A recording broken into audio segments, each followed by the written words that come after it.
ನಮಸ್ಕಾರ ಕನ್ನಡಿಗರೇ, ಸಂಚತಾಸ್ ರೆಸಿಪಿಯಲ್ಲಿ ನಿಮಗೆಲ್ಲರಿಗೂ ಇಂದು ಸ್ವಾಗತಗಳು. ನಾವು ಇಂದು ಮುರ್ಮುರಿ ಚೂಡ ಅಂದ್ರೇ ಚುರುಮುರಿ ಚೂಡ ಹೇಗೆ ಮಾಡೋದಂತ ನೋಡ್ಕೊಳ್ಳೋಣ. ಮನೆಯಲ್ಲಿರುವ ಪದಾರ್ಥಗಳನ್ನು ಯೂಸ್ ಮಾಡಿ ಈ ಚುರುಮುರಿ ಚೂಡನ್ನು ಕ್ರಿಸ್ಪಿಯಾಗಿ ನಾವು ಮಾಡೋಣ. ಈ ಚುರುಮುರಿ ಚೂಡ 1 2 ತಿಂಗಳು ನೀವು ಇಟ್ಟು ತಿನ್ನಬಹುದು. ಈ ತರಹ ಒಂದು ಟೇಸ್ಟ್ ಇರುತ್ತೆ. ಅದಕ್ಕೋಸ್ಕರ ಅರ್ಧ kg ನಾನು ಇಲ್ಲಿ ಚುರುಮುರಿಯನ್ನು ತೆಗೆದುಕೊಂಡೇನೆ. ಈ ಚುರುಮುರಿ ಕಿರಾಣ ಅಂಗಡಿಯಲ್ಲಿ ಸಿಗುತ್ತೆ ಎಲ್ಲ ಕಡೆ. ಇವು ಕ್ರಿಸ್ಪಿ ಇಲ್ಲ ಅಂದರೆ 1 ಗಂಟೆ ನೀವು ಬಿಸಿಲಲ್ಲಿ ಒಣಗಿಸಿ ತೆಗೆದುಕೊಳ್ಳಿ. ಇದಕ್ಕೆ ಬೇಕಾದ ಸಾಮಗ್ರಿ ಸ್ವಲ್ಪ ಬೆಳ್ಳುಳ್ಳಿ, ಸಾಸಿವೆ, ಉಪ್ಪು, ಖಾರ, ಕರಿಬೇವು ಮತ್ತು ಶೇಂಗಾ ಕಾಳು, ಜೊತೆಗೆ ಈ ಚನಾ ಡಾಳ್ ಅಂದ್ರೇ ತಿನ್ನೋ ಪುಟಾಣಿ ಬ್ಯಾಳಿ ಮತ್ತು ಕೋಕೋನಟ್ ಅಂದರೆ ಕೊಬ್ಬರಿ ಈ ತರಹ ತಿಳುವಾಗಿ ಕಟ್ ಮಾಡಿ ತೆಗೆದುಕೊಳ್ಳೋದು. ಈಗ ನಾನು ಇಲ್ಲಿ 2 ಬೌಲ್ ಅಷ್ಟು ಎಣ್ಣೆಯನ್ನು ತೆಗೆದುಕೊಂಡೇನೆ. ಈ ಎಣ್ಣೆಯಲ್ಲಿ ನಾವು ಈಗ ಮೊದಲು ಶೇಂಗಾ ಕಾಳನ್ನು ಹಾಕೋಣ. ಶೇಂಗಾ ಕಾಳನ್ನು ಹಾಕಿ ಚೆನ್ನಾಗಿ ಕ್ರಿಸ್ಪಿ ಆಗುವಷ್ಟು ಚೆನ್ನಾಗಿ ಕ್ರಿಸ್ಪಿ ಆಗಲಿ ಆ ತರಹ ಈ ಶೇಂಗಾ ಕಾಳನ್ನು ಈ ತರಹ ಫ್ರೈ ಮಾಡ್ಕೊಳ್ಳೋಣ. ಗ್ಯಾಸ್ ಫ್ಲೇಮ್ ಕಡಿಮೆ ಇಟ್ಟು ಈ ಶೇಂಗಾ ಕಾಳನ್ನು ಫ್ರೈ ಮಾಡಬೇಕು, ಅಂದರೆ ಕೆಳಗಡೆ ಹತ್ತೋದಿಲ್ಲ. ಈ ತರಹ ಚೆನ್ನಾಗಿ ಅಳಗ್ಯಾಡಿಸಿ ಫ್ರೈ ಮಾಡಿ 1-2 ನಿಮಿಷದಲ್ಲಿ ಈ ಶೇಂಗಾ ಕಾಳು ಕಲರ್ ಚೇಂಜ್ ಆಗುತ್ತೆ. ಈ ತರಹ ಈ ಶೇಂಗಾ ಕಾಳನ್ನು ನಾವು ಫ್ರೈ ಮಾಡಿದ್ದೇವೆ. ಇದನ್ನು ಒಂದು ಸೈಡಲ್ಲಿ ಇಡೋಣ. ಆಮೇಲೆ ನಾವು ಈಗ ಈ ಕೊಬ್ಬರಿಯನ್ನು ಚಿಕ್ಕದಾಗಿ ಕಟ್ ಮಾಡಿದ ಕೊಬ್ಬರಿಯನ್ನು ಈ ತರಹ ಫ್ರೈ ಮಾಡ್ಕೊಳ್ಳೋಣ. ಕೊಬ್ಬರಿ ಜಲ್ದಿಯಾಗಿ ಫ್ರೈ ಆಗುತ್ತೆ. 1 ನಿಮಿಷದಲ್ಲಿ ಚೆನ್ನಾಗಿ ಇದು ಫ್ರೈ ಆಗುತ್ತೆ. ಇದರ ಕಲರ್ ಚೇಂಜ್ ಆದಮೇಲೆ ಇದನ್ನು ತೆಗೆದುಬಿಡಿ. ನೋಡಿ ಈ ತರಹ ಈ ಕೊಬ್ಬರಿಯನ್ನು ಫ್ರೈ ಮಾಡ್ಕೊಳ್ಳೋಣ. ನೋಡಿ ಗೋಲ್ಡನ್ ಕಲರ್ ಬಂದಿದೆ. ಈಗ ತೆಗೆದುಕೊಳ್ಳೋಣ. ಆಮೇಲೆ ಇದು ಪಂಡರ್ಪುರಿ ಡಾಳ್ ಅಂದರೆ ತಿನ್ನೋ ಬೇಳೆ.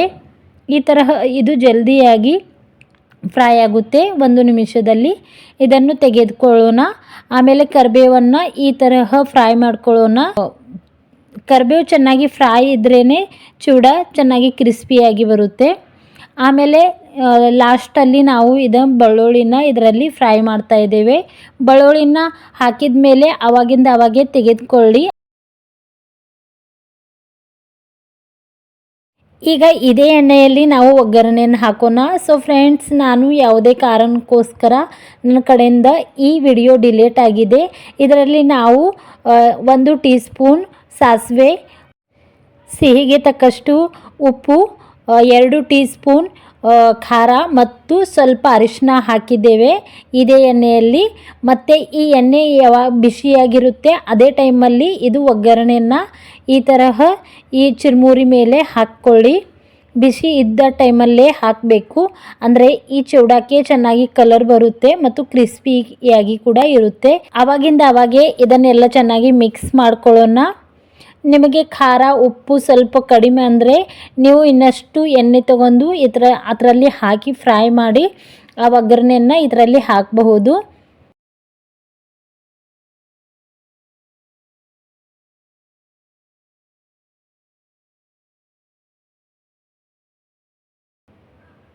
ಈ ತರಹ ಈಗ ನಾವು ಫ್ರೈ ಮಾಡಿ ಇಟ್ಟಿದ್ದ ಶೇಂಗಾ ಕಾಳು, ಕರಿಬೇವು ಈ ಎಲ್ಲ ಸಾಮಗ್ರಿಗಳನ್ನು ಇದರಲ್ಲಿ ಹಾಕಿ ಚೂಡಲ್ಲಿ ಈಗ ಚೆನ್ನಾಗಿ ಮಿಕ್ಸ್ ಮಾಡ್ಕೊಳ್ಳೋಣ. ಫ್ರೆಂಡ್ಸ್, ಆಗಿಂದ ಅವಾಗಲೇ ಚೂಡಕ್ಕೆ ಕಲರ್ ಬರೋದಿಲ್ಲ. ನೀವು 1 ಗಂಟೆ ಆದಮೇಲೆ ನೋಡಿ ಚೂಡಕ್ಕೆ ತುಂಬಾ ಚೆನ್ನಾಗಿ ಕಲರ್ ಬರುತ್ತೆ. ಆಮೇಲೆ ಇದರಲ್ಲಿ ನಾವು ಈಗ ಸಕ್ಕರೆನ ಹಾಕ್ತಾ ಇದ್ದೇವೆ. ಸಕ್ಕರೆನ ಮಿಕ್ಸಿ ಜಾರಿಗೆ ಹಾಕಿ ಚೆನ್ನಾಗಿ ಸಾಫ್ಟ್ ಮಾಡಿದೆ. 1 ಟೀ ಸ್ಪೂನ್ ಸಕ್ಕರೆನ ಹಾಕಿ ಈ ತರಹ ಮಿಕ್ಸ್ ಮಾಡಿದೆ. ಈಗ ನೋಡಿ ರೆಡಿಯಾಗಿದೆ ಚೂಡ. ಇದು 1 ಗಂಟೆ ಮೇಲೆ ನಾನು ಈ ತರಹ ನಿಮಗೆ ತೋರಿಸ್ತಾ ಇದ್ದೇನೆ ವಿಡಿಯೋಲ್ಲಿ. ಸೊ ಆಗಿಂದಾಗೆ ಕಲರ್ ಬರೋದಿಲ್ಲ, ಆಮೇಲೆ ಚೆನ್ನಾಗಿ ಕಲರ್ ಬರುತ್ತೆ. ಸೊ ನೋಡಿ ಫ್ರೆಂಡ್, ಎಷ್ಟೊಂದು ಕ್ರಿಸ್ಪಿಯಾಗಿದೆ. ನೀವು ಬೇಕಂದರೆ ಇದರಲ್ಲಿ ಗೋಡಂಬಿ ಕೂಡ ಹಾಕಬಹುದು. ನನ್ನ ಮನೆಯಲ್ಲಿ ಗೋಡಂಬಿ ಇಲ್ಲ ಅಂತ ನಾನು ಹಾಕಿಲ್ಲ. ನೋಡಿ ಎಷ್ಟೊಂದು ಕ್ರಿಸ್ಪಿಯಾದ ಸ್ನ್ಯಾಕ್ಸ್ ಇದೆ. ಈ ಚೂಡನ್ನು ಮಾಡೋದಕ್ಕೆ 10ರಿಂದ 15 ನಿಮಿಷ ಹತ್ತುತ್ತೆ. ಈ ತರಹ ಚೂಡನ್ನು ಮಾಡಿಟ್ಟಿದ್ರೆ ಮಕ್ಕಳು ಇಷ್ಟಪಟ್ಟು ತಿಂತಾರೆ. ಚಾ ಜೊತೆಯಲ್ಲಿ ತಿನ್ನಬಹುದು. ದೊಡ್ಡವರು ಚಿಕ್ಕವರು ಎಲ್ಲರೂ ತಿನ್ಬಹುದು. ಸೊ ಫ್ರೆಂಡ್ಸ್, ನೀವೆಲ್ಲ ಚಾನಲಲ್ಲಿ ಮೊದಲನೇ ಸಾರಿ ಭೇಟಿ ಕೊಟ್ಟಿದ್ರೆ ಚಾನಲ್ಗೆ ಸಬ್ಸ್ಕ್ರೈಬ್ ಮಾಡಿಕೊಳ್ಳಿ ಮತ್ತು ನಮ್ಮ ವಿಡಿಯೋ ನಿಮಗೆ ಇಷ್ಟ ಆದರೆ ಜರೂರಾಗಿ ಲೈಕ್ ಮಾಡಲು ಮರೆಯಬೇಡಿ. ಕಮೆಂಟ್ಸ್ ಮಾಡಿ. ವಿಡಿಯೋ ನೋಡಿದ್ದಕ್ಕೋಸ್ಕರ ಧನ್ಯವಾದಗಳು.